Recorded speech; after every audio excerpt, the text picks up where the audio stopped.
Hi everyone, this is a very fast tutorial, but it is inspired by Michaela, who demonstrated a fabulous slider card that was interactive at Onstage in Melbourne recently. I'm really excited to show you this. So I've put most of the instructions and dimensions at the bottom of the screen, so make sure you go back and just pause it and write everything down. But we are using the Adventurous Sky and Take to the stamp set and the Take to the Sky DSP. It's part of the new catalogues suites, and I am using the colour Real Red as my base. So here's a little tip that we also saw at Onstage, is using the blender pens, which I originally used when I first started card making. There wasn't many other colouring options, but you just stamp in a colour and then blend it out with the blender pen. It makes it look really cool. It's like you've shaded it. So we're going to use this vintage plain image on the front of our slider card.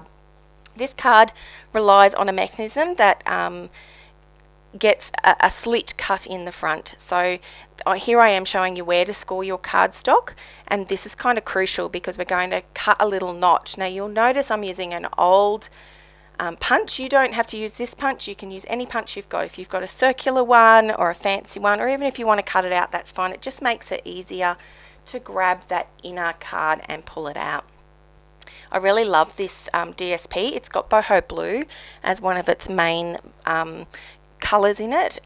This just makes a really pretty background for these fabulous stamps. They're kind of like a line drawing, these stamps, and it makes that old world feel to your card. Again, I'm coming in with that blender pen. That is such a cool technique. Make sure you give it a go. So you'll notice in this video a couple of times I'll go back and make sure that my cards all fit together and there's plenty of room. If you make it too tight, it will be really hard to pull it out. So here I am cutting that notch yet again. So we've got the notch that goes through the DSP and the front and back of the card to make sure it all goes together. Now I am using my trimmer here from Stampin' Up. I use it on probably the bottom third. I've just eyeballed it. It's not a specific one. Make sure though that whatever you are attaching your image to, for me it's a silver round circle, like a circle piece, a round element. So I'm just making sure that that actually would fit and cover that slit. So this is the mechanism. It's literally just a tab. I hope I've got this right. I hope I remember from Onstage that this is how Michaela did it, and a big shout out to Michaela for sharing such a fabulous idea. I'm going to have a play because this one still to me didn't feel as secure as I would like, and I have got some ideas around that of adding a second slit, but that probably is a little more tricky to get accurate. So literally you're just adhering back and front of that slit that's gone, of the tab that's gone through the slit to make this mechanism work. Because I'm using glue, it means that I can wriggle it around a little bit and get it in the right spots. And that's why I'm actually closing it up and giving it a bit of a test run first. Then I will close up the card. So this is like a pocket that the whole thing goes into. And then it's simply a matter of assembling all your elements on the front. The one that Michaela showed us was using the Attention Shoppers bundle, bundle. So that was a really cute card, and I did actually create and post on my socials a card using the Submarine Life stamp set yesterday. So go back and check that out as well. So the same principles apply. It doesn't matter what stamp set you are using.